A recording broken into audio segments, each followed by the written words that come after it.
Last chance to back down, Asian girl, Brad shouted, clenching his fists. No, Mia replied quietly but firmly, taking off her jacket. I won't be your victim anymore. The crowd of students held their breath. No one could believe what they were seeing. The skinny 15-year-old girl stood before the school's most fearsome bully, ready for a fight. You have no idea what this girl is capable of, someone in the crowd whispered. And he was right. They had no idea. The most interesting part is yet to come. Stay with us to find out how it all ended. In the meantime, like and subscribe to the channel so you don't miss out. Mia Chen always knew that being the new girl at Lincoln High School would not be easy, but she could never have imagined it would turn into a real nightmare. Moving from San Francisco to the small town of Springfield, Illinois, turned her life upside down. Her father got a job at the local hospital, and the family had to leave their familiar life in a multicultural city for career prospects. For 17-year-old Mia, this meant leaving behind friends, a familiar environment, and, most importantly, her secret passion, martial arts.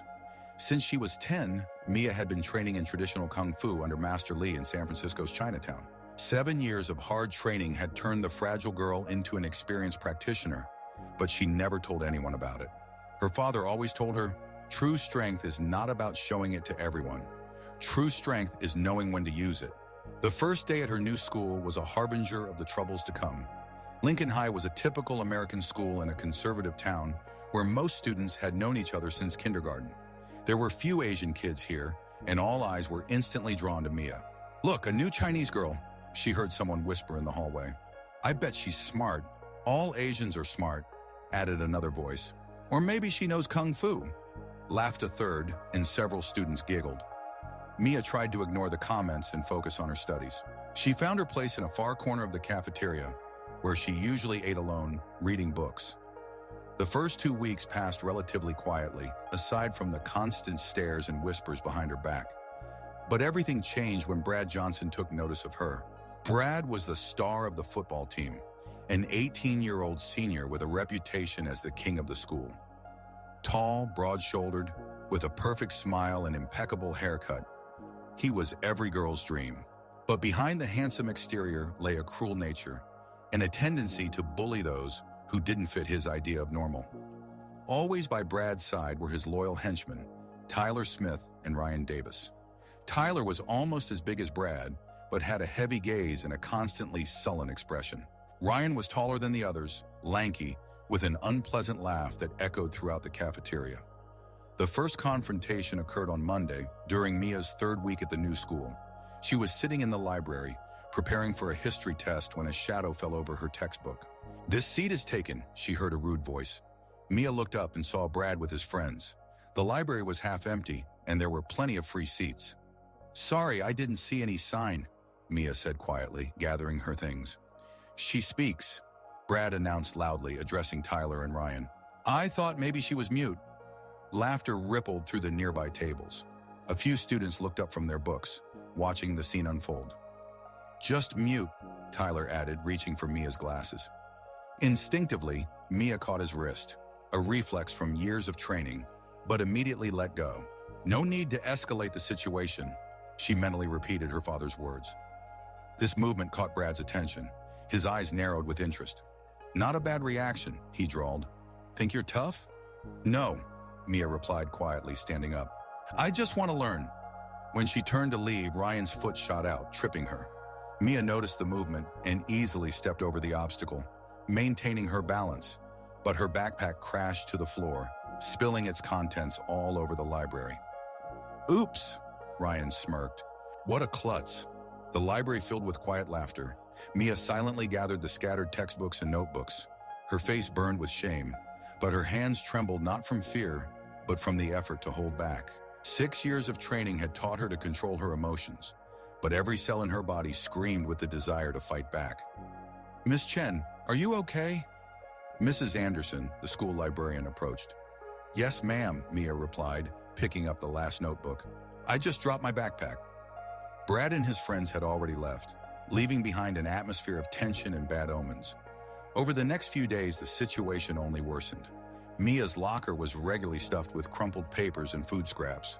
Someone had written obscene graffiti on her desk. In gym class, she was always picked last for teams, And during games, she was accidentally shoved and stepped on. The worst were the comments. "Hey, sushi," or "Go home to your rice fields," echoed in the hallways. Mia tried not to react, remembering Master Lee's teachings that anger is a weakness that can be used against you. At home, she didn't tell anyone about her problems at school. Her parents were already worried about the move and adjusting to the new place. Her father worked at the hospital for 14 hours a day, trying to prove himself in a new environment. Her mother struggled with her own isolation in an unfamiliar city where the Asian community was extremely small. In the evenings, Mia trained in the garage, practicing the forms and techniques she had learned in San Francisco. It was the only time she felt like herself, confident, strong, in control. Her movements were precise and fluid, each strike and block honed to perfection. "Mia, dear, are you in there?" Her mother called one evening, peeking into the garage. "Yes, Mom," Mia replied, wiping sweat from her forehead. "How's school? You seem so quiet lately." "Everything's fine," Mia lied. "Just getting used to the new place." Her mother looked at her closely but didn't press further. "Dinner in half an hour," she said, and returned to the house. Mia continued her training, but her thoughts were far from martial arts. She thought about how much longer she could endure, about how long she could hide what was happening from her parents, about whether there was a way out of this situation that wouldn't lead to even bigger problems. The answer to these questions came unexpectedly and brutally on a cold October morning. It was Tuesday, the third week of October. Mia stood at her locker, pulling out textbooks for her first class when she felt someone's presence behind her. She expected the usual shove or taunt, but instead felt something cold and sticky in her hair. At first, she thought it was water, a cruel joke, but harmless. But then the burning began. A sharp, painful sensation spread across her scalp, and she felt something thick and viscous running down her neck. The chemical smell hit her nose. Super glue. "No," Mia whispered, touching her hair. Her fingers found the sticky, hardening mass. The glue had already begun to set, firmly bonding strands of hair to her scalp. "Looks like our little Asian got herself into a sticky situation," she heard Brad's voice behind her. Mia slowly turned around. Brad stood there with an empty tube of glue in his hands, his face glowing with malicious delight. Next to him, Tyler and Ryan filmed her reaction on their phones, capturing every second of her humiliation. "It's just a joke," Ryan said, continuing to record. "Relax." The burning intensified with each passing second. Mia felt the glue literally burning her skin, leaving chemical burns. Tears welled up in her eyes, but not from pain, rather from rage and humiliation. "What is going on here?" A sharp voice made everyone turn around. Mr. Thompson, the assistant principal, was squeezing through the crowd of students that had already gathered around the scene. "He poured super glue on my hair," Mia said, pointing at Brad. "It's just a joke," Brad quickly replied, hiding the tube behind his back. "Nothing serious." "Johnson, to my office, immediately," Mr. Thompson ordered. He then turned to Mia. "You need to see the school nurse, right now." The school nurse, Mrs. Patricia Williams, immediately understood the seriousness of the situation. She called Mia's parents and insisted on an immediate visit to the doctor. "Super glue can cause serious skin irritation and contact dermatitis," she explained to Mia's mother over the phone. "She needs medical attention." Mia's mother arrived at the school in tears. Seeing her daughter with hair glued into a hard mass stuck to her scalp, she could barely hold back her sobs. "My baby," she whispered, hugging Mia. "Who could do such a thing?" The drive to the hospital was silent. Mia sat in the back seat, carefully holding her head to avoid worsening the pain. Every movement caused suffering. The glue not only stuck her hair to her skin, but also pulled at the skin, creating excruciating tension. In the emergency room, Dr. Martinez, a young doctor with kind eyes, examined the injuries. "This is contact dermatitis from cyanoacrylate, the main component of superglue," he explained to the parents. "The skin is inflamed and irritated. Fortunately, there are no serious chemical burns, but the removal process will be painful. The hair will have to be cut. There is no other way to remove the glue." "All her hair?" the mother asked, her voice trembling. "I'm afraid so. The glue has penetrated deep into the hair structure. If we try to remove it in any other way, it will only worsen the skin damage." The hair removal procedure took 2 hours. The doctor worked as carefully as possible, using special solvents to soften the glue, but the pain was unbearable. Mia squeezed her mother's hand so tightly that she left nail marks on her palm. When it was all over, Mia looked at herself in the mirror and did not recognize her reflection. Instead of the long black hair that had been her pride, only short, uneven strands and red inflamed patches of skin remained on her head. "Sweetheart, your hair will grow back," her mother comforted her, but her own eyes were filled with tears. "It's not about the hair," Mia said quietly. "It's about the fact that they filmed it. Now the whole school will see." And she was right. By evening, the video had already spread across the school's social media. Students were forwarding it to each other in messengers, commenting and laughing. Some even added offensive captions like, "The Asian girl got what she deserved," or "Welcome to America." Mia's father, Dr. James Chen, came home late in the evening and was furious when he learned what had happened. "We are filing a police report," he declared, pacing the living room. "This is an assault with a chemical substance. This is not schoolyard bullying. This is a crime." "Dad, that will only make things worse," Mia weakly protested. "No, sweetheart. There are things you cannot tolerate. That boy must be punished for what he did." The next day, Mia's parents met with the school principal, Mr. Robert Hayes. He was a middle-aged man with gray hair and the weary look of someone who had seen too many school problems. "We conducted an investigation," he began as the Chen family sat in his office. "Brad Johnson admitted to what he did. We are suspending him for a week and requiring mandatory counseling with the school psychologist." "A week?" Mia's father couldn't believe it. "For an assault using a chemical substance that resulted in injury? A week? Mr. Chen, I understand your outrage, but we must follow established procedures for minors. This is a serious punishment within the school disciplinary system." "Is he remorseful?" Mia's mother's voice trembled with emotion. "He filmed my daughter's humiliation." "How can we talk about remorse? The phone was with his friend." The principal tried to justify himself. "Brad didn't take it himself." "That doesn't matter," the father interjected. "He organized this attack. He must bear full responsibility." The principal sighed. "I understand your feelings, but 3 days of suspension is a serious punishment in our system. Moreover, Brad has agreed to write an apology letter." "An apology letter?" Mia spoke for the first time since they entered the office. "Mr. Hayes, I have chemical burns on my head. I had to shave all my hair off.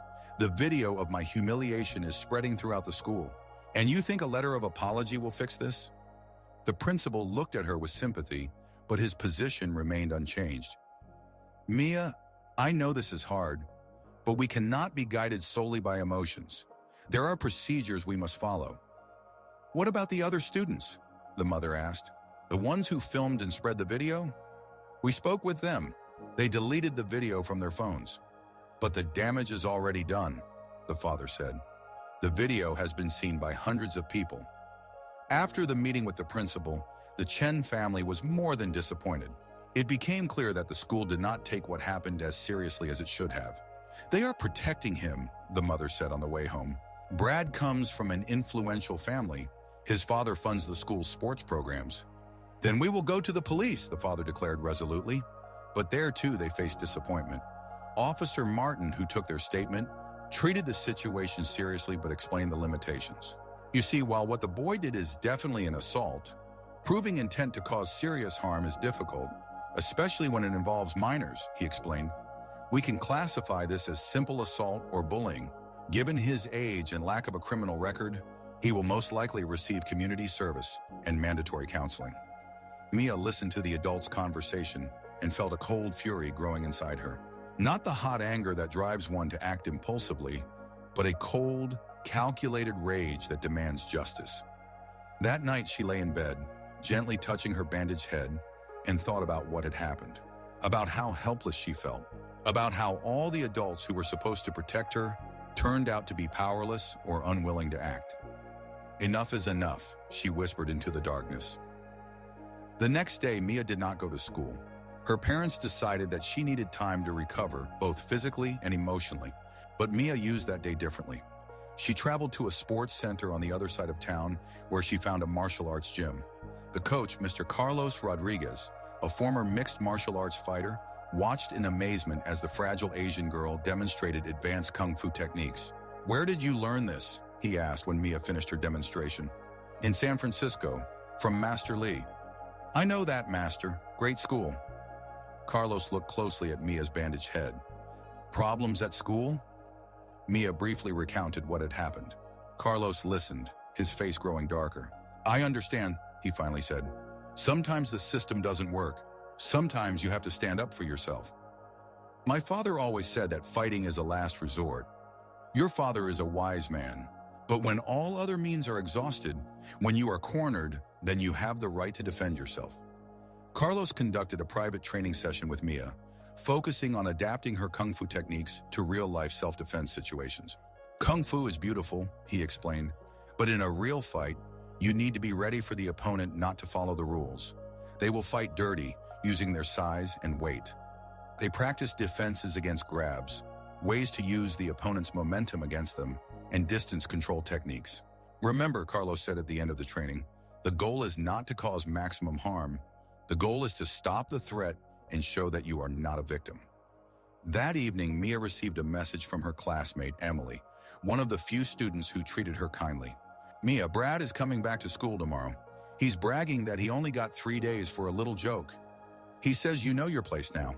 Be careful. Mia stared at the message for a long time. Then she wrote a reply. Thanks for the heads up. See you tomorrow. The next morning, Mia got up earlier than usual. She put on dark jeans and a simple black t-shirt, clothes that didn't restrict her movements. Instead of glasses, she put in contact lenses. She pulled a dark baseball cap over her head to hide the bandages. Are you sure you're ready to go back? Her mother asked at breakfast. Yes, Mia replied firmly. I'm not hiding anymore. The entrance to the school felt like walking through a minefield. Conversations quieted as Mia passed by. Eyes followed her. She heard whispers. That's the girl. The one they poured glue on. Did you see the video? But Mia walked straight, not looking down, not trying to become invisible. 6 years of training had taught her to hold herself confidently, and now she was using those skills to the fullest. In her usual seat in the first English class, she sat down. When Brad and his friends entered, a tense silence fell over the classroom. Brad looked at Mia and smirked. Oh, look who's back, he said loudly. How's your new haircut, Asian? A few students nervously laughed. Mia turned and looked directly at Brad. My name is Mia, she said calmly, and I like my haircut. It's very practical. Surprise flickered in Brad's eyes. He clearly expected tears or fear, but not calm confidence. By lunchtime, it was clear that nothing had changed. The video of the glue incident continued to circulate, despite promises to take it down. Some students even created memes based on it. In the cafeteria, Mia sat alone as usual when a whole group approached her table. Brad, Tyler, Ryan, and a few other football players surrounded her. So you've come out of hiding? Brad said loudly, drawing the attention of the entire cafeteria. I'm surprised you showed your face after such humiliation. Mia slowly lifted her gaze from her lunch and looked directly at Brad. I was never hiding, she said evenly. I was recovering from the chemical burns you caused me. Chemical burns? Brad laughed. That was a little joke. You're being too dramatic. A joke? Mia's voice grew colder. You think chemical burns are a joke? The cafeteria gradually quieted down. Students at nearby tables turned to watch the confrontation. Listen, Asian. Brad leaned closer to Mia. You're new here, so I'll explain how things work. There are those who matter and those who don't. Guess which category you belong to. Mia stood up from her seat. Even standing, she was significantly shorter than Brad, but something in her posture made him involuntarily take a step back. I don't want any trouble, Brad, she said quietly, but her words carried to every corner of the cafeteria. I just want to learn and eat my lunch in peace. What if I don't want to leave you alone? Brad smirked. What will you do then? Mia looked at him with a long gaze. In that look was something that made several students in the crowd feel an unexpected unease. Then, she said very quietly, you'll find out who I really am. Brad laughed, but the laughter didn't sound as confident as usual. Big words from a little girl. You know what? I think you need a new reminder of your place. He nodded to Tyler, who pulled out a new tube of super glue from his pocket. Mia's stomach twisted at the memories of pain and humiliation, but her face remained calm. This time, Brad lowered his voice. No one will come to your rescue. After school, behind the gym, 3 o'clock. If you're not afraid. Mia knew it was a trap. She knew Brad wasn't going to play fair, but she also knew she could no longer run. At 3 o'clock, she said calmly. Just you and me. No friends, no glue, no weapons. A fair fight? Brad raised his eyebrows in surprise. Are you seriously challenging me to a duel? You? Yes. The confidence in that word sparked a wave of whispers among the students. Everyone knew Brad was much bigger and stronger. No one understood where such confidence came from in a fragile Asian girl. Your funeral, Brad smirked. At 3 o'clock. But when I'm done with you, you'll never look me in the eye again. The news of the upcoming fight spread through the school like wildfire. By the last class, even the teachers knew something was brewing. In the hallways, all anyone talked about was how the new Asian girl challenged Brad Johnson to a fight. Most students considered it suicide. Brad was not only much larger than Mia, but he also had a reputation as a brutal fighter. A few years ago, he had beaten a student so badly that the kid had to be hospitalized. At 2:55, Mia made her way to the back of the gym. Her heart was calm and steady. She thought of Master Lee's words. A true battle is won not by the strength of muscles, but by the strength of spirit. He who remains calm in chaos has already won half the battle. A crowd had already gathered behind the gym. It seemed half the school had come to witness what many considered a beating. Phones were at the ready, prepared to capture every moment. In the center of the circle stood Brad with Tyler and Ryan. Upon seeing Mia, he laughed loudly. I didn't think you had the guts to show up, he shouted. Last chance to back down, Asian girl. Mia took off her jacket and baseball cap, revealing her short hair and still visible traces of bandages. The crowd buzzed, seeing the full consequences of what Brad had done. No friends, she reminded, looking at Tyler and Ryan. Just you and me. Brad confidently waved his friends away. I won't need help, he declared. This will be quick. Mia stood in the center of the circle, completely relaxed. Her stance gave away no signs of combat training. She looked like an ordinary girl who didn't know what she had gotten into. Brad began to circle around her like a predator around its prey. Last chance, he said. Get on your knees, apologize for challenging me, and I'll be merciful. No, Mia answered quietly but firmly. And at that moment, something changed. Maybe it was the tone of her voice, or something in her gaze, but several students in the crowd felt they were about to witness something unexpected. Brad attacked first, throwing a wide right-hand punch at Mia's head. It was a clumsy telegraph blow that Mia saw coming from a mile away. She simply leaned aside and Brad's fist whizzed past her without even grazing her. Losing his balance from his own momentum, Brad stumbled forward. The crowd murmured in surprise. Stand still and fight, Brad shouted, attacking again. This time he threw a series of punches, but each one met only air. Mia dodged and blocked with minimal movements. Her technique was economical and precise. Within 30 seconds, Brad was already breathing heavily from the exertion. Stop dancing and fight back, he yelled, lunging forward with his whole body. This time, Mia counterattacked. A simple sweep caught Brad's leg and sent him face first into the grass. The crowd gasped, then erupted into a mix of shock and nervous laughter. Brad sprang to his feet, his face flushed with rage and humiliation. That was luck, he growled. That's not luck, Mia replied calmly. We can stop right now. Just leave me alone. The suggestion only infuriated Brad further. With a roar of rage, he charged at Mia again, this time attacking with more caution, but also with more fury. Mia retreated, caught his arm, and used Brad's own momentum to throw him over her hip. The Sambo throw she had learned from Master Lee worked perfectly. The big guy crashed to the ground again with a thud. The circle of onlookers fell silent. Phones continued to record, but the expressions on their faces shifted from anticipation of a beating to complete disbelief. What are you waiting for? Brad shouted, getting up and addressing Tyler and Ryan. Get her! The rules of the game had changed. Tyler and Ryan rushed forward, turning a fair duel into a 3-on-1 attack. But Mia was ready for this. Fighting against multiple opponents had been part of her advanced kung fu training. When Ryan reached her first, Mia executed a leg sweep, using his own momentum to throw him to the ground, then rolled to the side. Tyler attacked right after that, but Mia intercepted his strike, applied an arm lock, and flipped him over using leverage. Brad got back up and began to circle, looking for an opportunity to attack while Mia was busy with his friends. But Mia kept moving, maintaining awareness of all three opponents simultaneously. Is she some kind of ninja or what? Someone in the crowd said loudly. This comment seemed to push Brad over the edge. With a roar of rage, he charged at Mia from behind, trying to grab her and use his weight to overpower her. This was the worst thing he could do against a kung fu master. Within seconds, Mia turned the tables, taking a position behind Brad and applying a chokehold. Not fully, but with enough pressure to show what she could do. "Give up," she whispered directly into his ear. "It's over." Brad struggled for a few more seconds, then froze. Finally realizing his position, Mia felt the moment when his fighting spirit left him. The relaxation of his muscles, the shift from resistance to surrender. She released the hold and stepped back, giving Brad space to get up. The football player slowly rose to his feet. His face was a mask of shock, disbelief, and deep humiliation. He looked around at the crowd of students, at the phones that had captured every moment of his defeat by a girl half his size. "Who the hell are you?" he asked, his voice barely audible. "I'm the girl you bullied for 2 months," Mia replied evenly. "The girl you sent to the hospital with chemical burns.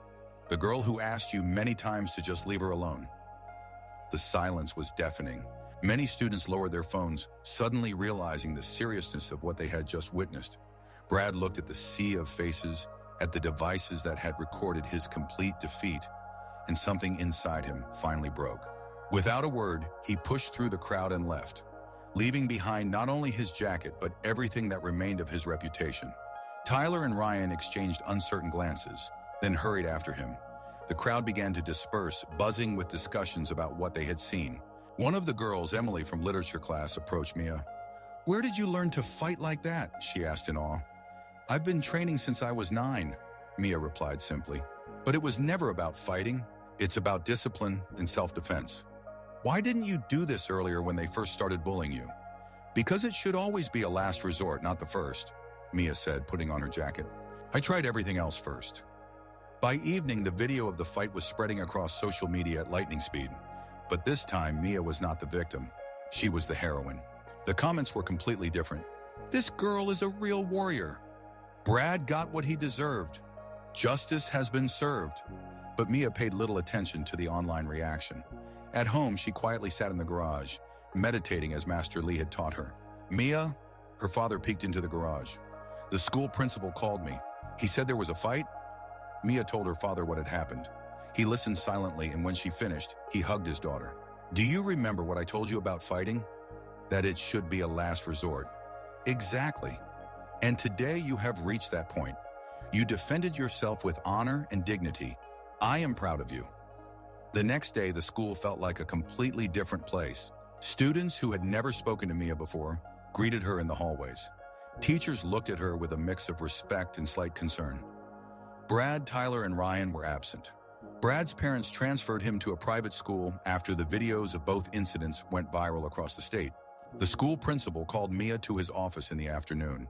She expected suspension or even expulsion for the fight on school grounds. Instead, she found her parents, the school district superintendent, Dr. Susan Black, and the school lawyer in the office. "Mia," the principal began, "we're not here to punish you. We're here to discuss how to move forward constructively." The viral videos had created a crisis for the entire school district. Parents and community members demanded explanations for why the superglue incident had not been taken seriously from the start. "We acknowledge that there were serious shortcomings in how we handled the initial situation," Dr. Black said. "We are implementing new anti-bullying protocols." "A little late for our daughter," Mia's father remarked. "Yes," the superintendent admitted honestly. "That's why we're here. We want to make things right." Making things right included covering all of Mia's medical expenses, an official record stating that she acted in self-defense, and an invitation to help develop a new anti-bullying initiative. "You showed remarkable restraint and maturity," Dr. Black said. "These are exactly the qualities we need in student leaders." "I will help," Mia said, "but it has to be real change, not just a show." In the following days, the school truly began to change. The new anti-bullying program included real policy changes, teacher training, and a peer support system. Mia found herself at the center of these changes. She even started a self-defense club with Mr. Rodriguez as the instructor, brought in from the sports center. But the most unexpected change happened on Friday of that same week. Mia was standing by her locker when Ryan approached her uncertainly. "Hi," he awkwardly said. "Hi," Mia replied cautiously but not hostily. I wanted to apologize for everything, but especially for the superglue, I should have stopped Brad. Why are you telling me this only now? Ryan met her gaze. Because I've thought a lot about why I supported everything Brad did, and I didn't like the answers I found. He paused, gathering his thoughts. I was a coward. It was easier to be on his side than to become his target. Mia nodded. I understand that better than you think. Anyway, Ryan continued, I signed up for your self-defense club, if you don't mind. I think maybe it's not just about fighting techniques. Maybe it's also about having the confidence to make the right choices. That's exactly it, Mia said, extending her hand. See you on Monday. As Ryan walked away, Emily approached Mia. You know you did something special, right? She said. What do you mean? You changed the whole school, not just because you beat Brad, but because you showed everyone that you can stand up for yourself with dignity. Mia looked around at the hallways of a school that just a week ago had seemed like a hostile place. Now she saw the faces of students smiling at her, teachers nodding with respect, an atmosphere that had become friendlier and safer. You know, she said to Emily, my kung fu teacher always said that true victory is not about defeating an opponent. True victory is turning an enemy into a friend. And did you manage that? Mia looked at Ryan's retreating figure. Maybe, she smiled. Maybe. The scars on Mia's head were healing. The hair grew back slowly but surely. But some changes were permanent and much more significant. She no longer tried to become invisible. She spoke up in class, joined clubs, and made friends. The martial arts skills that were once her secret had now become something she openly shared, teaching others not only techniques but also the philosophy, respect, discipline, and the understanding that true strength lies not in dominating others, but in protecting oneself and those who are weaker. The Self-Defense Club quickly became one of the most popular in the school. It attracted not only those who wanted to learn how to fight, but also those who wanted to gain confidence and learn to stand up for their principles. A month after the incident, Mia received an unexpected letter. It arrived by mail with no return address. Inside was a simple note. Mia, I know I don't deserve forgiveness for what I did, but I want you to know, you changed me. At the new school, I'm different. I protect those I might have hurt before. Thank you for the lesson you taught me. B. Mia held the letter in her hands for a long time, thinking about the journey that had brought her to this moment, about the pain and humiliation she had endured, about the anger and desire for revenge she had overcome, about the strength she found not in her fist but in her own spirit. That evening, she called Master Lee in San Francisco to tell him what had happened. Master, she said, I applied what you taught me. Tell me, Master Lee asked. Mia recounted the entire story from beginning to end. Master Lee listened silently, occasionally asking clarifying questions. And how do you feel now? He asked when she finished. Different, Mia replied honestly. Stronger, but not because I defeated someone in a fight, because I found the strength within myself to stand up for the truth. Exactly, Master Lee said, pride evident in his voice. You have understood the most important lesson of Kung Fu. It's not about causing pain to others. It's about finding the strength to be who you are meant to be. After the conversation, Mia went out to the garage where she continued to train every evening. But now it was not an escape from problems. It was a way to stay connected with herself, with the source of her inner strength. She performed the slow, fluid movements of the ancient form she had learned from Master Lee. Each movement was filled with meaning. Each position told a story of balance between strength and softness, between protection and compassion. Mia, her mother's voice interrupted her meditation. Yes, Mom? You have a visitor. Mia stepped out of the garage and saw a girl about her age in the living room. She was thin, with sad eyes and a bruise on her cheek. Hi, the stranger said quietly. My name is Sarah. I go to middle school on the other side of town. I saw the video. What happened to you and how you handled it? Mia sat down next to her. Do you have problems at school too? Sarah nodded, tears glistening in her eyes. I don't know what to do. They do it every day. And the adults say it's a normal part of growing up. Mia took the girl's hand in hers. It's not normal, she said firmly, and you shouldn't have to endure it alone.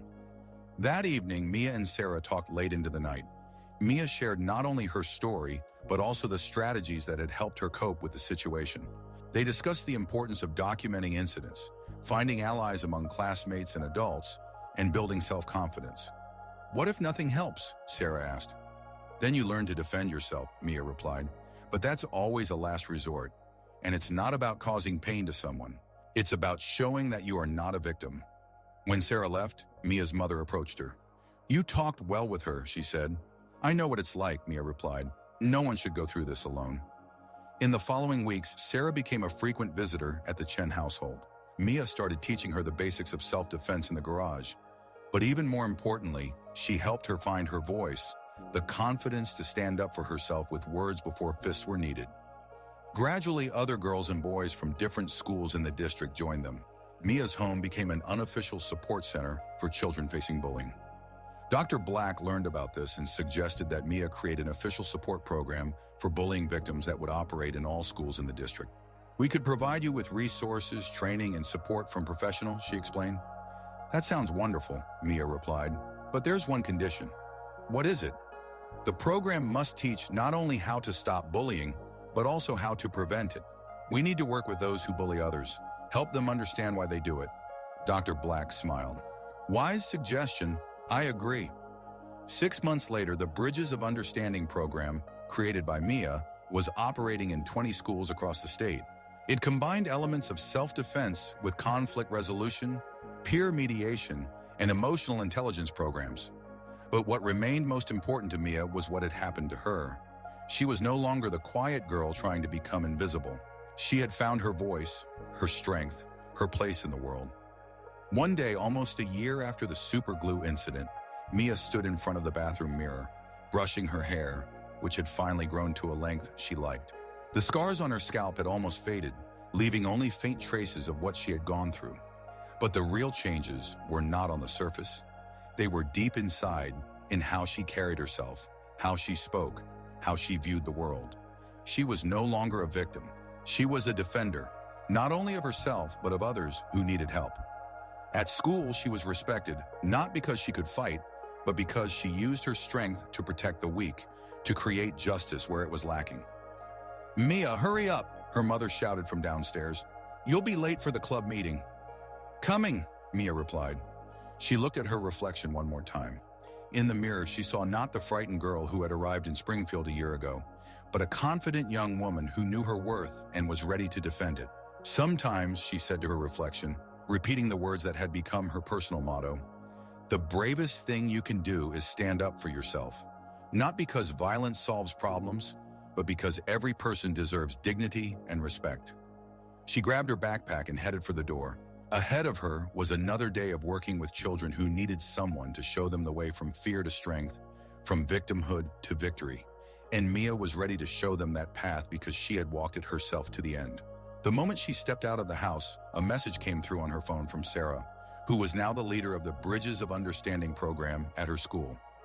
Mia, today I helped another girl find her voice. Thank you for showing me what's possible. You've changed not only my life, but the lives of all those we can now protect. Mia smiled, putting her phone in her pocket. She thought about the long chain of changes that had begun with one moment of courage, one decision to no longer be a victim. Sometimes one action can change everything. Sometimes one voice can awaken hundreds of others. Sometimes one girl who decided to stand up for herself can change the whole world. And as Mia walked down the street to the school where her self-defense club awaited, full of children eager to learn to be strong, she knew one simple truth. True strength is not in never falling. True strength is in always finding a way to rise. But fate had one more challenge in store for Mia.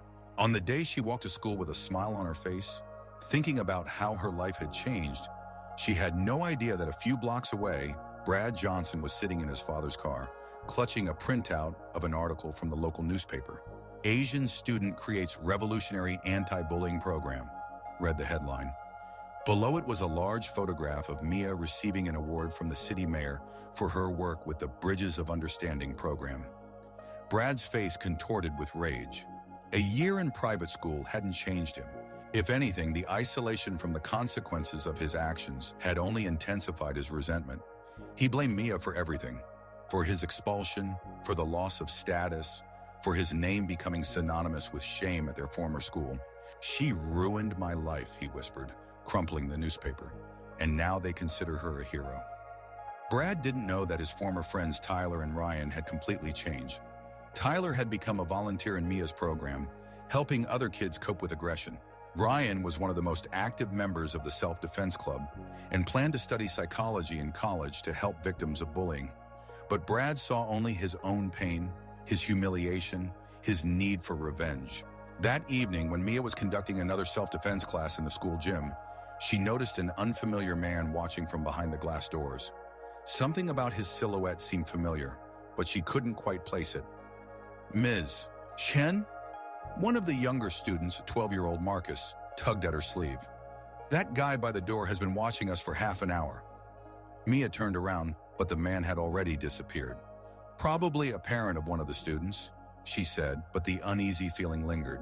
After the class, when all the students had left, Mia remained alone in the gym, tidying up mats and equipment. She was so absorbed in her work that she didn't notice someone had entered the hall. "Long time no see, Asian." The voice made her blood run cold. Mia slowly turned around and saw Brad. He was taller and bulkier than a year ago. Apparently, he had been hitting the gym hard in preparation for this encounter. "Brad," she said calmly, though her heart raced, "what are you doing here?" "I came to take back what you stole from me." His voice was filled with icy fury. "I didn't steal anything from you." "My life," he exploded. "My reputation, my future. Because of you, I had to leave school. Because of you, my dad lost his job on the school board. Because of you, the whole town thinks I'm a monster." Mia slowly backed toward the center of the hall, instinctively seeking a better position for defense. "Brad, you made your own choices. No one forced you to glue my hair." "That was a joke," he shouted. "Just a joke. And you ruined my life because of it." "A joke?" Mia's voice grew colder. "Chemical burns are a joke. Humiliation is a joke. And what now? You became famous off my suffering. You get awards for destroying me." Brad began to approach, and Mia realized he hadn't come to talk. There was a threat in his movements, a thirst for revenge in his eyes. "Brad, don't do anything stupid," she warned. "Leave now, and we'll forget this conversation." "Forget?" He laughed, but the laughter was filled with pain and anger. "I haven't stopped thinking for a second about how you humiliated me. You know what I've been doing all this time? Training, studying martial arts, preparing for this moment." He took off his jacket, and Mia saw that his hands were covered in bruises and calluses from intense training. He was no longer the clumsy bully she had fought a few months ago. He had become dangerous. "Now everything will be different," Brad growled. "Now I'll show everyone who the real warrior is." He attacked without warning, but his movements were more controlled than before. Mia barely managed to dodge a blow that could have seriously injured her. "You've been studying boxing," she noted, analyzing his stance. "Boxing, kickboxing, jiu-jitsu," he replied, circling around her. "I've been preparing for this all year." The next attack was more dangerous. Brad combined punches with kicks, forcing Mia to work at her limit.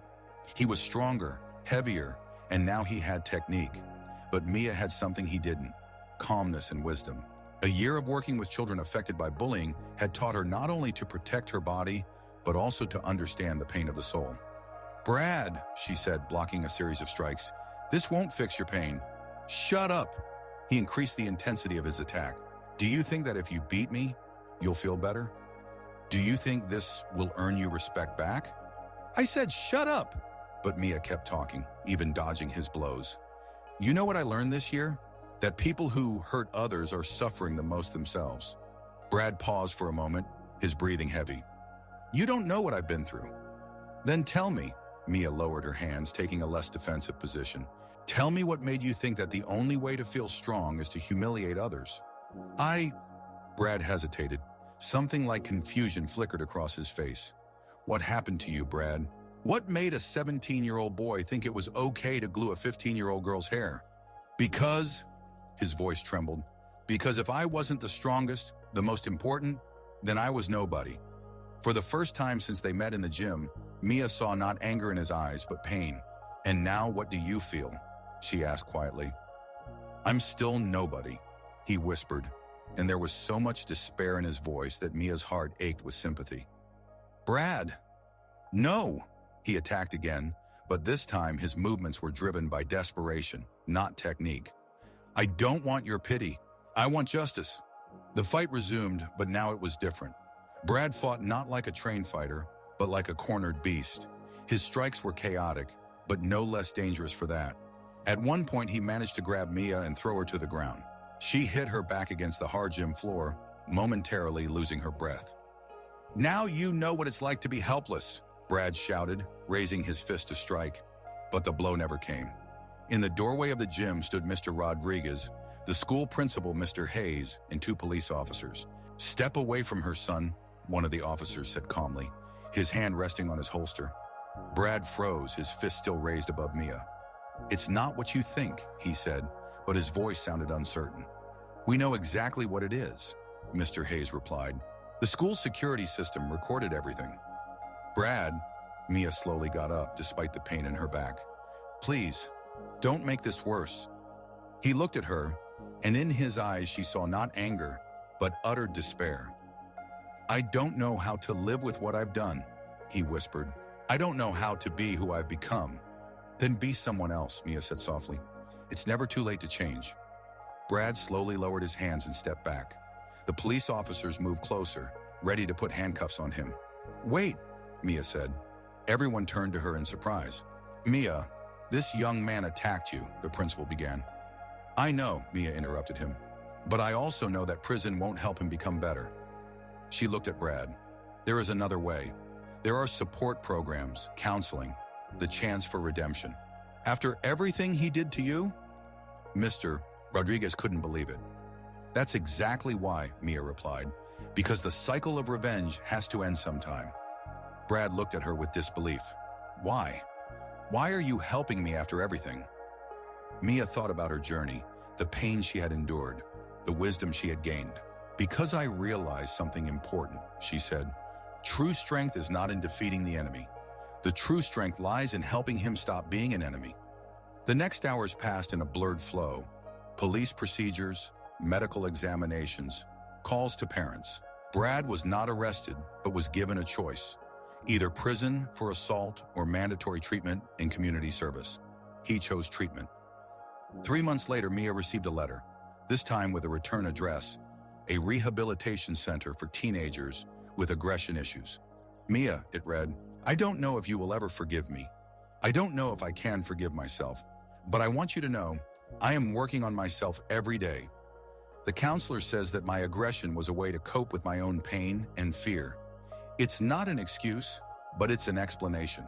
I learned about your program, Bridges of Understanding, about how it now operates in 100 schools across the state, about how you have helped thousands of children. I am proud of you, even if I don't have the right to say that. When I get out of here, I want to ask you for something. Let me help your program, not as a leader or teacher, but as an example of what can happen when pain turns into aggression. Let me tell my story to the children who are following my old path.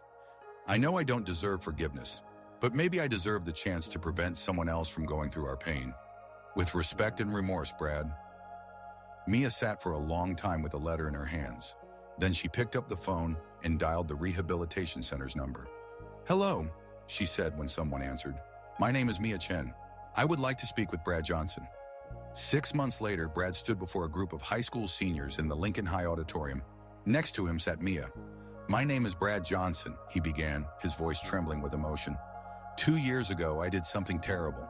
I hurt a girl who never did anything bad to me. I did it because she was different, because I was weak and thought that hurting others would make me strong." The hall listened in absolute silence. "I want to tell you my story, not for you to forgive me. I want to tell it so that you never repeat my mistakes." He shared everything, about his own fears and insecurities, how he used aggression as a shield, the destructive consequences of his actions, not only for Mia, but for himself as well. "The scariest thing," he said at the end, "is that I could have killed something beautiful in another person. Fortunately, Mia turned out to be stronger than my anger, but not everyone is that strong." When he finished, there was silence in the hall. Then a girl raised her hand. "What now? How do you live with what you did?" Brad looked at Mia, who nodded at him encouragingly. "Every day I choose to be better than I was yesterday," he replied. "Every day I try to make amends for at least some of the harm I caused. And every day I remember that my actions have consequences not only for others, but for me as well." After the presentation, the same girl approached Mia. "How could you forgive him?" she asked. Mia smiled. I realized that forgiveness is not a gift I give him. It's a gift I give myself. As long as I held on to anger, it poisoned my life. Forgiveness set me free. What if he hadn't changed? Then I would have forgiven him anyway, Mia replied, because my forgiveness does not depend on his changes. It depends on my choice not to let his actions define my life. That night, Mia stood in her garage performing familiar kung fu forms. The movements were smooth and meditative, each position telling a story of balance and harmony. Mia? Her father peeked into the garage. Hi, Dad. How did the presentation go? Well, she answered, finishing the form. Hard, but good. Her father stepped closer. I'm proud of you, he said, not just for being strong, but for being wise. Master Li always said that true mastery of kung fu is not about winning fights. True mastery lies in turning enemies into friends. And do you think Brad has become your friend? Mia pondered. Not a friend, she finally said, but he is no longer an enemy. And for me, that is enough. A year later, the Bridges of Understanding program was operating in 50 schools across the state. Mia received a regional award for her work with youth from the state governor. But the most important prize for her was a letter she received from a 13-year-old girl in Texas. Dear Mia, I have been bullied at school for 6 months. I wanted to end my life. But then I saw your video on YouTube. You said that every person has the right to dignity and safety. It helped me find the strength to ask for help. Thank you for showing me that I am not alone. Jessica. Mia held the letter with trembling hands, reading it over and over. In those simple words was the essence of everything she had fought for. That evening, she called an emergency meeting of the Bridges of Understanding team. We need to do more, she told the group of volunteers who helped her run the program. Letters like this come in every day.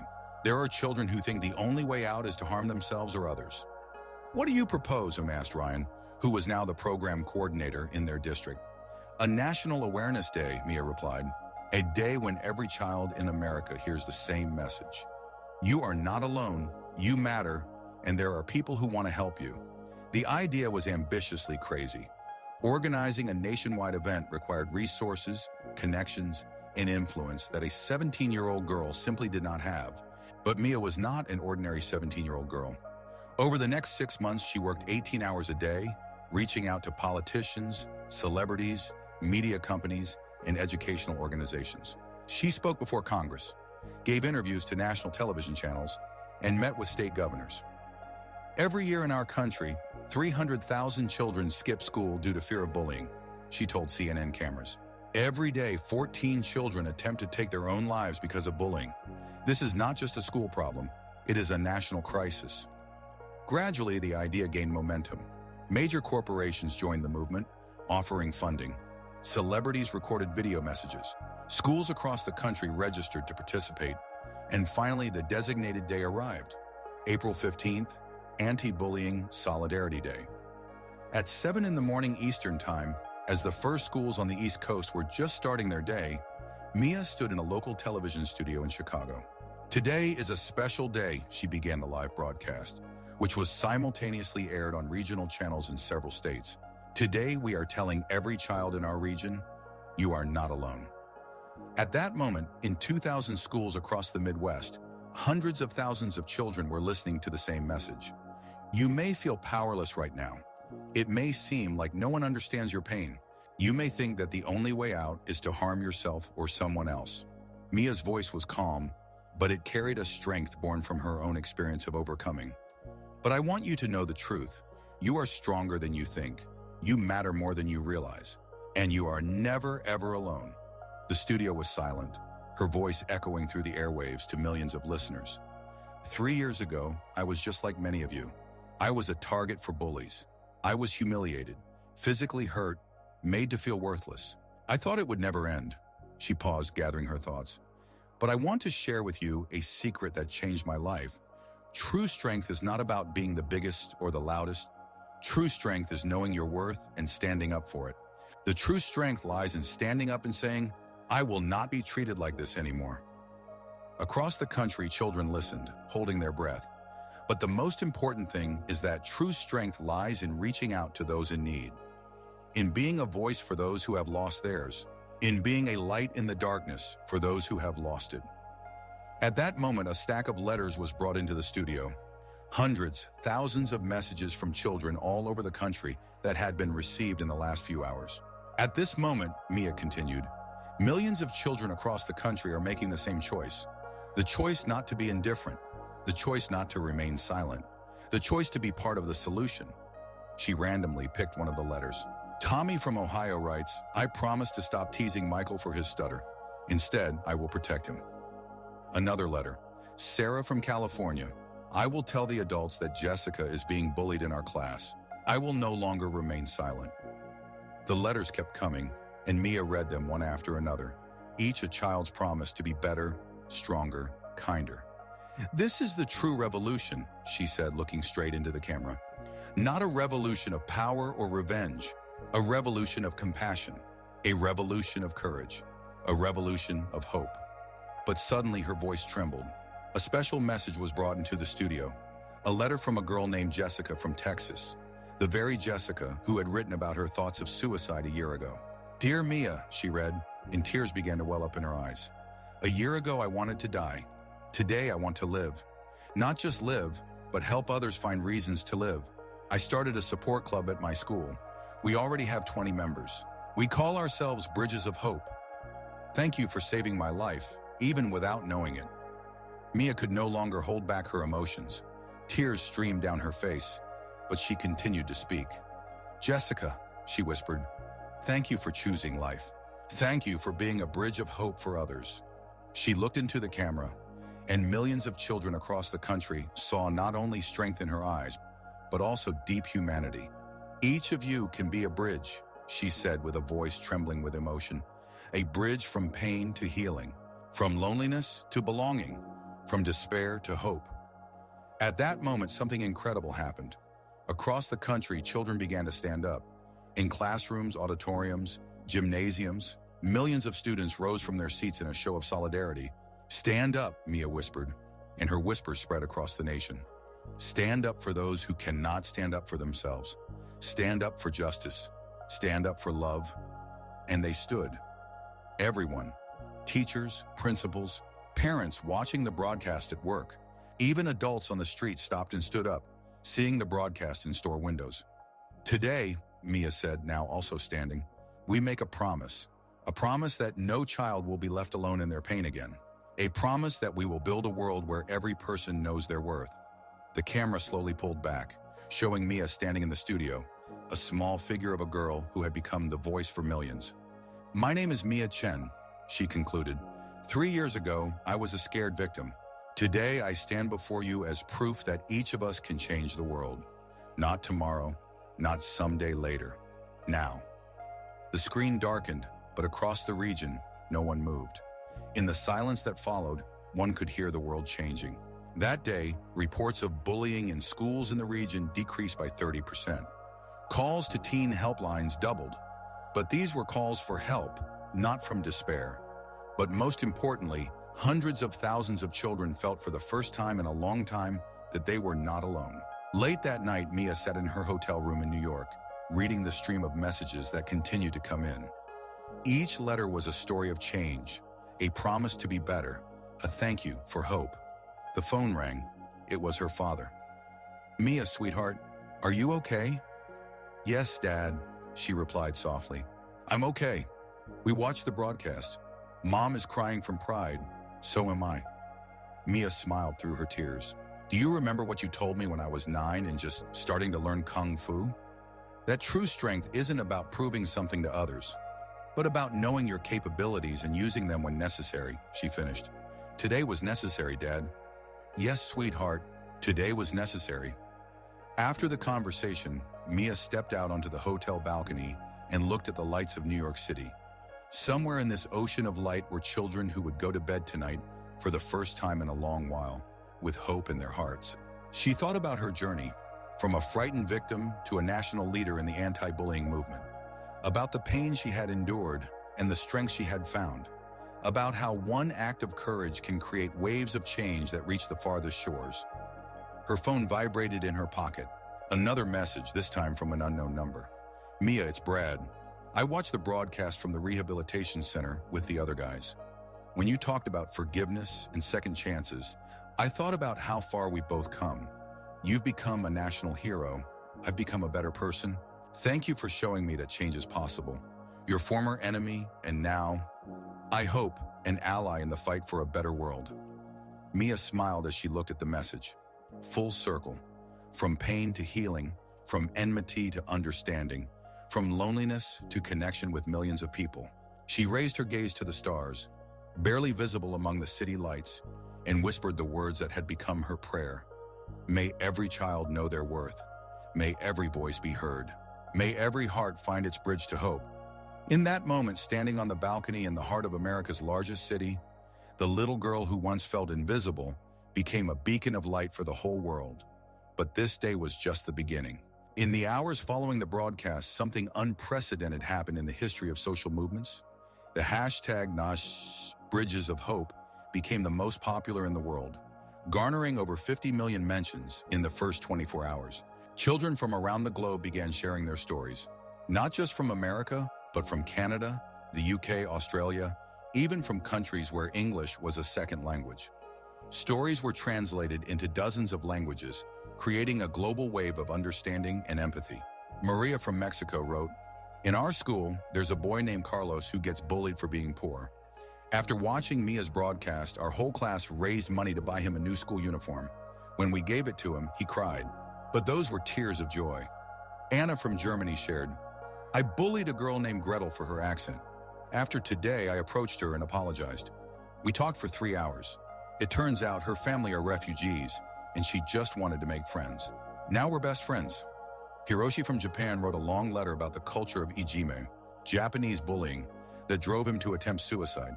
Mia's words that we are not alone reached even Tokyo. "I started a support group at my school. We already have 50 members. But the most astonishing story came from an unexpected place, a juvenile detention center in Texas. 17-year-old Marcus Jones was incarcerated for assaulting a classmate, which he committed after months of bullying. His letter arrived a week after the broadcast. "Ms. Chen, my name is Marcus. I'm in prison for beating up a boy who tormented me for 2 years. I thought violence was the only way to stop the pain. I was wrong. We were forced to watch your broadcast in the prison library. When you spoke about true strength being in forgiveness, not revenge, I cried for the first time in 2 years. I wrote a letter to Danny, the boy I beat up. I apologized. I didn't expect a response, but he wrote back to me. It turns out he was bullying me because his father was hitting him at home. We were both victims, causing each other pain. Now we are corresponding. When I get out in 6 months, we want to create a program for kids in our neighborhood together. A program that will show them there is another way besides violence. Thank you for showing me that even someone like me can change." Mia read Marcus's letter in her hotel room, and tears streamed down her cheeks like a river. Each story was proof that one message of hope can reach the darkest corners and ignite light where it has long been absent. But the personal cost of this triumph was enormous. In the 2 weeks following the broadcast, Mia received over 100,000 letters. Each demanded attention, each told a story of pain and hope. She read them all, responded to each one personally, and it was physically and emotionally exhausting. "Mia, dear, you have to eat," her mother pleaded when Mia once again skipped dinner, absorbed in reading letters from children. "Mom, I can't stop," Mia replied, pointing to the stacks of envelopes. "Each letter is someone's life. Someone is counting on a response. But you are destroying your own health." Mia looked in the mirror and saw that her mother was right. In 2 weeks, she had lost weight, dark circles appeared under her eyes, and her hands trembled from fatigue. But then she read a letter that changed everything. It was from an 8-year-old girl named Emma from a small town in Montana. "Dear Mia, my name is Emma. I am 8 years old. I can't write very well, but my mom helps me. The older boys at school say I'm stupid because I read slowly. They laugh when the teacher asks me to read aloud. I watched you on TV with my mom. Mom cried, and I didn't understand why. But then you said that every child is important, even ones like me. I want to ask, if I can't read quickly and I'm not as smart as other kids, am I still important? Mom says yes, but moms always say that. P.S. Mom says I'm special because I have dyslexia. Is that true? With love, Emma." Mom helped write some hard words. Mia held the letter with trembling hands. 8 years old. This girl was 3 years younger than Mia when she first faced bullying, and she was already doubting her worth. At that moment, Mia realized she couldn't do this alone. The scale of the problem required not individual heroism, but systemic change. The next day, she called a press conference. 2 weeks ago, we held a day of solidarity against bullying, she began, standing before journalists from around the world. The response exceeded all our expectations, but it also revealed the scale of the problem we face. She showed the stacks of letters that continued to arrive daily. Each of these letters is a cry for help, but I can't respond to all of them personally. No one can. We need a systemic solution. Mia announced the creation of the Bridges of Hope Foundation, a nonprofit organization that would coordinate efforts to combat bullying on an international level. We will train teachers, create support programs, develop early intervention tools, but most importantly, we will listen. Listen to every child who feels alone. By the end of the week, several regional companies and charities joined the foundation, offering to create a platform that would connect children in need of support with trained volunteers. Local celebrities supported the initiative. State politicians offered legislative support. But most importantly, the children themselves were becoming part of the solution. In California, a group of high school students created a kindness patrol, a team of students who specifically sought out lonely children in the cafeteria and invited them to their table. In New York, a middle school introduced empathy hours, weekly sessions where children discussed their feelings and learned to understand the emotions of others. In Chicago, children from low-income neighborhoods created Bridges Across Streets, a program that brought together schools from different social backgrounds for joint projects. But the most touching initiative came from an unexpected place, from a group of children with special needs at a school in Ohio.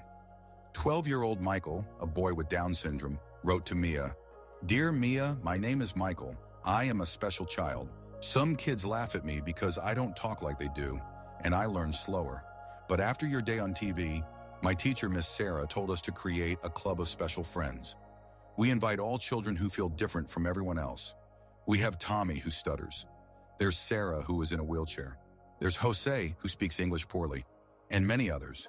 We meet every week and tell each other what makes us special. Tommy draws beautiful pictures.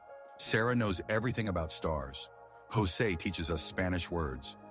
Now other kids want to join our club. They say we showed them that being different is good. Thank you for teaching us to love ourselves just the way we are."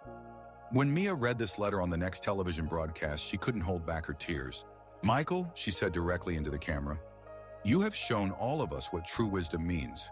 You are not just special, you are wonderful." At that moment, something incredible happened live on air. Phones and social media exploded with messages from children with special needs from around the world, who for the first time felt that their differences were their strength. Rachel from Canada, a girl with autism, wrote, "I always thought my autism made me weird, but now I understand. It makes me special. I see the world differently, and that is beautiful." David from Australia, a boy in a wheelchair. "I started a Wheels of Courage club at my school. We show other kids that a disability does not mean inability. I can play basketball better than many walking kids."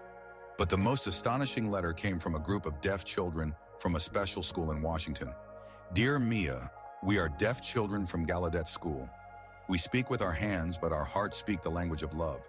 We created a video in sign language translating your speech for other deaf children around the world. We want every deaf child to know silence does not mean loneliness. Our teacher says that when you cried on television reading Michael's letter, your tears spoke louder than any words. We understood them without sound. Thank you for showing us that every voice matters, even the one that speaks with hands." Attached to this letter was a video of 20 children performing the song "We Shall Overcome" in sign language. Mia watched it over and over, amazed by the beauty and strength of these silent voices. 3 months after the Day of Solidarity, the Bridges of Hope Foundation was operating in 5 states. The online support platform had over 100,000 users. Bullying statistics in the region's schools dropped by 20%. But for Mia, the most important measure of success was not the numbers, but letters like the one she received from Emma, an 8-year-old girl with dyslexia from Montana. "Dear Mia, it's me again, Emma. Remember I wrote to you 3 months ago? I wanted to know if I mattered, even if I read slowly. Now I know the answer. Yesterday I read a whole book. It took me a week, but I read it from start to finish. It was a book about a little girl who was different from everyone else, but became a hero. My teacher, Mr. Jim, says that dyslexia doesn't make me stupid. It makes my brain special, I think differently, and that's good. Now I help other kids who read slowly. I tell them the same thing you told me. We are all important. P.S. Mom doesn't help me write anymore. I wrote this letter myself. There may be mistakes, but these are my mistakes and I am proud of them. With love and gratitude, Emma, who now loves to read. Mia read Emma's letter in her office at the foundation's headquarters and cried again. But this time, they were tears of pure joy. Her assistant, 20-year-old Sophie, who herself had been a victim of cyberbullying in her teenage years, peeked into the office. Mia, you have a meeting with the UN delegation in half an hour. They want to make the Bridges of Hope program part of an international children's rights initiative. I know, Mia replied, wiping her tears. Sophie, do you ever think about how we got here? Sophie smiled. Every day. 3 years ago, I was lying in a hospital after a suicide attempt due to online bullying. Today, I work for an organization that saves children's lives all over the world. If that's not a miracle, I don't know what is. You know what's the most amazing thing, Mia said, looking back at Emma's letter. Miracles don't start with grand gestures. They start when one person decides to reach out to another. That evening, Mia was preparing for the meeting with the UN representatives that could change the lives of millions of children around the world. But before diving into documents and presentations, she did what she had done every evening for 3 years. She took a sheet of paper and wrote a personal letter to Emma. Dear Emma, you wrote that there might be mistakes in your letter, but you are proud of them. You know what? There is not a single mistake in your letter, because it is written from the heart, and the heart never makes mistakes. You asked 3 months ago if you matter. Today I answer, you are not just important, you are incredible. You have shown all of us what it means to turn difficulties into strength. Keep reading, keep dreaming, keep helping other children. The world needs people like you. With endless love and pride, your friend Mia. P.S. I make mistakes every day too. And you know what? I am proud of them as well, because they teach me to be better. The next day, the meeting with the UN went successfully. The Bridges of Hope program became part of the global initiative to protect children from violence and discrimination. But for Mia, the real victory happened a week later when she received a video from Emma. In it, the 8-year-old girl was reading aloud in front of her entire class, slowly but confidently, without fear or embarrassment. This book is about a girl named Mia, Emma said in the video. She showed the whole world that being different is beautiful. Like me, she was scared at first, but then she found her voice and helped millions of children find theirs. The camera showed the faces of Emma's classmates, interested, respectful, supportive. No giggles, no mockery. Just children listening to another child with understanding and compassion. And now, Emma continued, I also want to help other children find their voices, because every voice matters, even if it sounds different. At the end of the video, the whole class stood up and applauded. But the most important thing was not in the applause. The most important thing was in Emma's eyes. Confident, joyful, full of hope. Mia watched the video in her office, surrounded by stacks of letters from children all over the world, plans for international programs, awards and recognition. But at that moment, none of it mattered. Only one 8-year-old girl from a small town in Montana who had learned to love herself just the way she is, mattered. Emma, Mia whispered to the computer screen, you have taught me more than I have taught you. That evening, on her way home after another long day working with the foundation, Mia stopped by the old school, Lincoln High, where it all began 4 years ago. The school was empty, but the gym was lit. She peeked through the window and saw a group of children practicing in the self-defense club she had founded. The instructor was now Ryan, her former bully, who had become one of the program's most devoted advocates. Remember, he was telling the group of teenagers, the goal is not to cause harm. The goal is to protect yourself and show that you are not victims. Among the students, Mia recognized a few faces. Children who had written her letters, children who had found strength through the program. In the corner of the hall hung a poster with a photograph of Mia and a quote, "True strength is not in defeating enemies. True strength is in turning enemies into friends." Mia smiled and quietly left, not wanting to interrupt the class. But in her heart, there was warmth from the realization that the seed she had planted 4 years ago had grown into a whole forest of hope. At home, a surprise awaited her.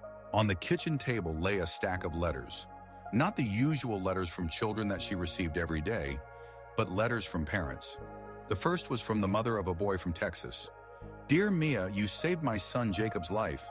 A year ago, he tried to take his own life due to bullying at school. After your day of solidarity, he found the strength to ask for help. Today, he is a happy, confident teenager who helps other kids. I don't know how to thank you for bringing my son back." The next letter was from the father of a girl from California. "Miss Chen, my daughter Alexis was one of those who bullied other children. I was ashamed of her behavior and didn't know what to do. After your program, she realized that she was hurting others because of her own insecurities. Now she is a leader of the anti-bullying program at her school. You have changed not only her, but our entire family." Letter after letter told stories of transformation, not only of children, but of families, schools, entire communities. The last letter was special. It was from a family in a small town in Kentucky. "Dear Mia, our son Ethan was killed in a school fight 2 years ago. He was a victim of bullying who one day decided to fight back. But another boy, Trevor, was bigger and stronger. One punch, and our boy was gone forever. We were filled with rage. We wanted revenge. We wanted Trevor to rot in prison. But then we saw your program. We saw how you turned your bully into an ally. We realized that anger would not bring our son back, but it could prevent the deaths of other children. We forgave Trevor. Moreover, we are now working with him. He is getting out of prison in a year, and we want him to help us create a program in memory of Ethan. A program that will teach children that there are other ways to resolve conflicts besides violence. We know that Ethan would be proud of us, and we know that this is possible thanks to the example you have shown the world. With deep gratitude, the Martinez family." Mia read the letter from the Martinez family, and tears streamed down her face. To lose a child to violence and find the strength to forgive the killer, moreover, to work with him to prevent new tragedies.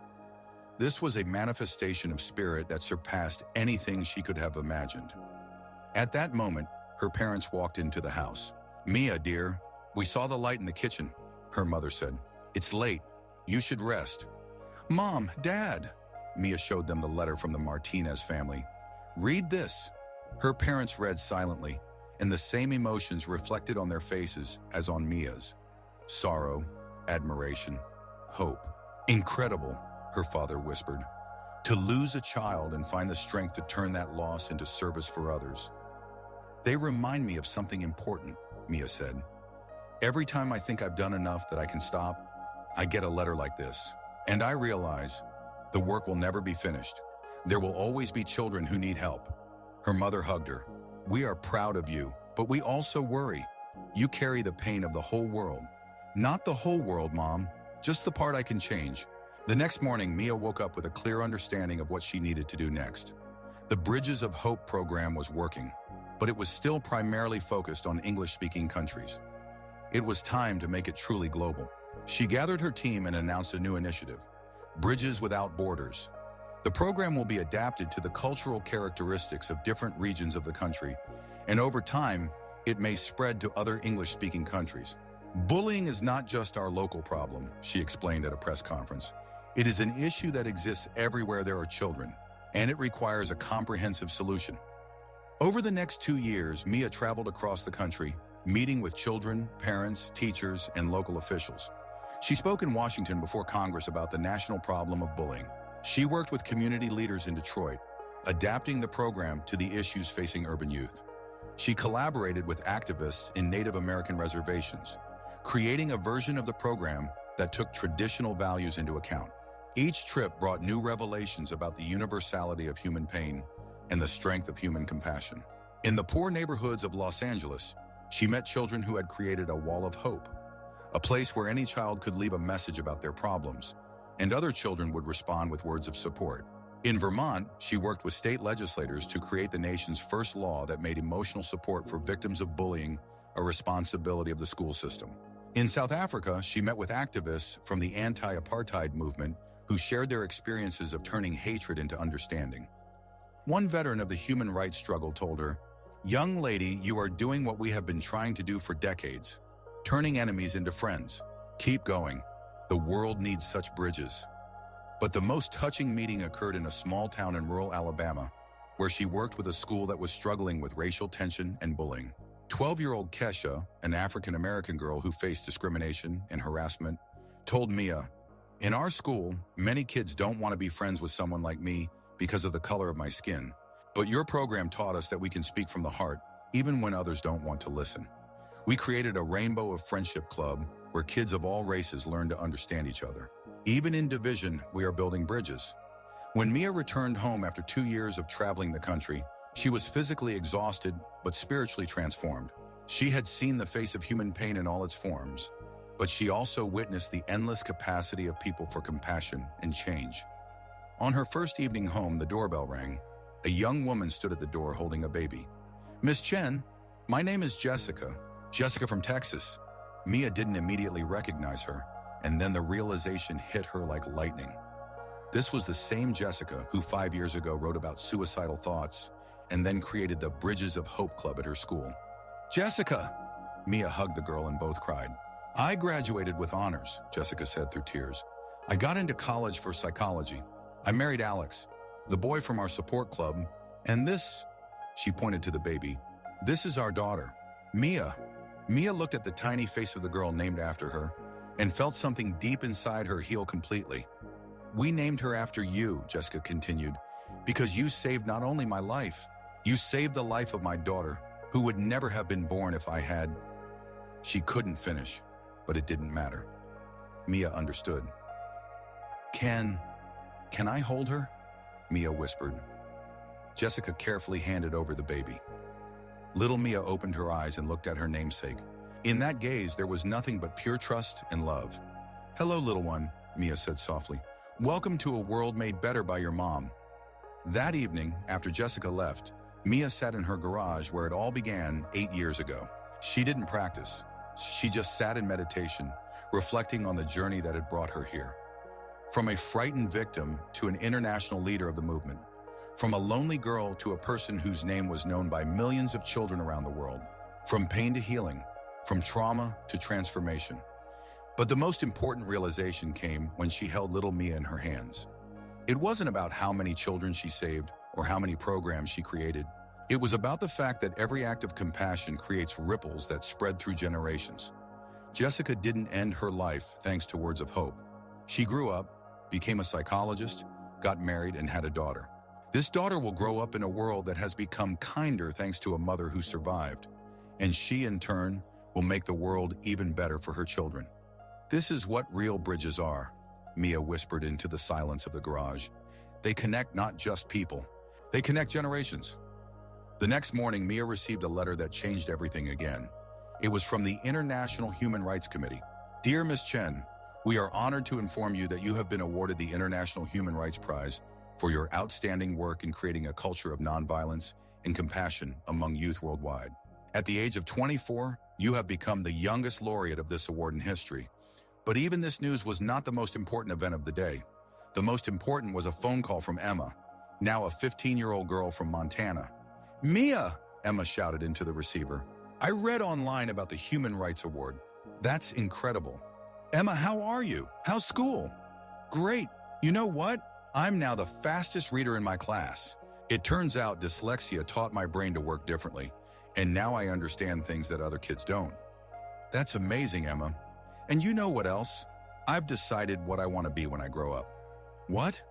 "Like you. I want to help kids who feel different. I want to show them that being different is a superpower." Mia smiled, feeling her heart fill with warmth. "Emma, I think you'll be much better at this than I am." "Why?" "Because you're already doing it every day, just by being yourself." After the conversation with Emma, Mia realized that the International Human Rights Prize was not the end of her journey, but the beginning of a new phase. The recognition would give her a platform for even greater influence, a chance to reach even more children. But deep down, she knew that the most important work had already been done. Not programs, not funds, not international agreements. The most important work is changing one heart at a time, like Emma's heart, which learned to see its differences as a strength. Like Jessica's heart, which chose life over death. Like Brad's heart, which learned to ask for forgiveness. Like Marcus's heart in prison, which found a path to redemption. Like the hearts of millions of children around the world who understood the simple truth: they are not alone. That evening, Mia stood on the same balcony in New York, where 4 years ago she first felt the scale of her influence. The city lights sparkled below, but now she saw them differently. Each little light is someone's life, someone's story, someone's chance to become better. Her phone vibrated in her pocket, a message from an unknown number. Miss Chen, I don't know you, but you saved my daughter's life. She wanted to end her life due to cyberbullying. But then she saw one of your videos and realized that pain is temporary, while death is eternal. Today she is happy and helps other children. Thank you for giving hope in the darkest moments. A grateful mother from Brazil. Mia smiled, putting her phone away. Even now, at the moment of her greatest triumph, the most important thing remained the simplest. One life saved from despair. She looked up at the stars, barely visible amid the city glow, and whispered the words that had become her daily prayer. May every child know their worth. May every voice be heard. Let every heart find its bridge to hope. And somewhere in the city below, in hundreds of cities around the world, millions of children were going to sleep, knowing that tomorrow they would wake up in a world where their lives matter, where their pain is understood, where their hopes are real. A world that changed forever because of one girl who decided that she would not be treated that way anymore. And this was just the beginning.